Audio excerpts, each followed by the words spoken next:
1201년 적벽대전 직전 조조는 20만 대군을 이끌고 남하하며 천하 통일을 노렸습니다. 유비와 송건은 생존을 위해 연합했지만 병력과 무기가 열세였습니다. 당시 촉한의 군량과 화살 보유량은 조조군의 10분의 1도 되지 않았는데요. 역사 기록에 따르면 제갈량은 이 위기 속에서 기발한 전략을 구상했습니다. 삼국지 연의에서는 이를 화살 10만 개 얻기 작전으로 극적으로 묘사하고 있습니다. 제갈량은 촉군의 화살이 3일 분량밖에 남지 않은 위기 상황에서 획기적인 해결책을 제시합니다. 정사 삼국지에는 기록되지 않았지만 연의에서는 그가 안개를 이용한 허전을 계획했다고 합니다. 당시 기상 관측 기술로는 안개 예측이 불가능했으나 제갈량은 천문 관측을 통해 3일 후 강가에 짙은 안개가 끼울 것을 예측했다는 설이 있습니다. 이는 그의 천재성을 보여주는 대목이죠. 제갈량은 조조 군영의 첩자를 통해 허위 정보를 유포했습니다. 유비군이 동호로부터 대량의 화살 지원을 받았다는 거짓 정보였죠.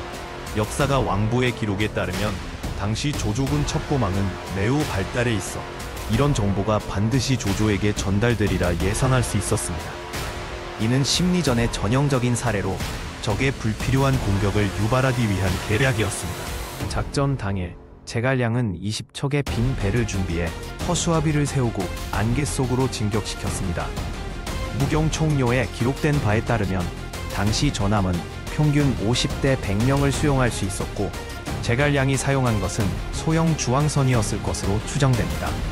배마다 30명 미만의 사공만 탑승시켜 소음을 최소화했고 이는 조조군이 대규모 공격으로 오인하게 만든 결정적 요소였습니다. 안개 속에서 조조군은 제갈량의 배를 주력 부대로 오인하고 일제 사격을 가했습니다. 자치통감에 의하면 당시 조조군 군병대는 하루에 평균 5만 발의 화살을 쏠 수 있었습니다.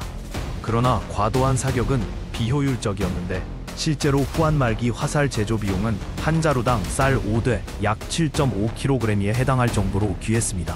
조조군은 이렇게 값비싼 무기를 낭비하며 전략적 실수를 저지른 것이죠. 즉 약 2시간의 사격 끝에 촉군은 10만여 발의 화살을 획득했습니다. 그러나 화양국지 등 실록에 따르면 실제 숫자는 3-4만 발 정도였을 것이라 추정됩니다.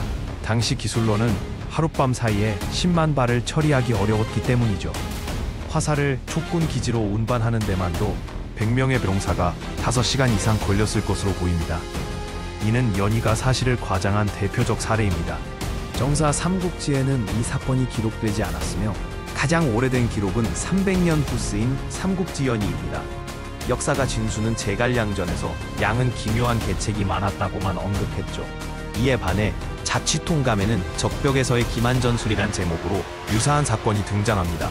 학계는 이 사건이 실제로는 여러 전투에서 일어난 기만술이 합쳐진 것일 가능성을 제기합니다. 군사사학자들의 연구에 따르면 당시 기술로는 제갈량이 안개를 정확히 예측하기 어려웠을 것입니다. 또한 10만 발 화살을 한 번에 운반하는 것은 물리적 한계가 있었죠. 그러나 3-4만 발 정도의 소규모 작전은 가능했을 것이라 봅니다. 2009년 중국 허난성에서 발견된 한대 궁시고 유적에서는 한 방에 2만 발의 화살이 보관되었던 증거가 나왔는데 이는 소규모 작전의 가능성을 뒷받침합니다. 제갈량이 실제로 이 작전을 실행했든 아니든 이 사건은 그의 전략가로서의 이미지를 확립하는 데 결정적이었습니다. 손자병법에 적을 알고 나를 알면 백전백승이라 했듯 그는 조조의 신중한 성격과 궁병대의 자만심을 정확히 간파했죠. 역사학자 리시에는 이 사건은 실제 전투보다 심리적 우위를 점하는 중국식 전략의 정수를 보여준다고 평가했습니다. 제갈량의 화살 10만 발 작전은 역사적 사실이라기보다 문학적 장치일 가능성이 큽니다. 그러나 이 이야기가 1700년간 전해진 데는 이유가 있습니다.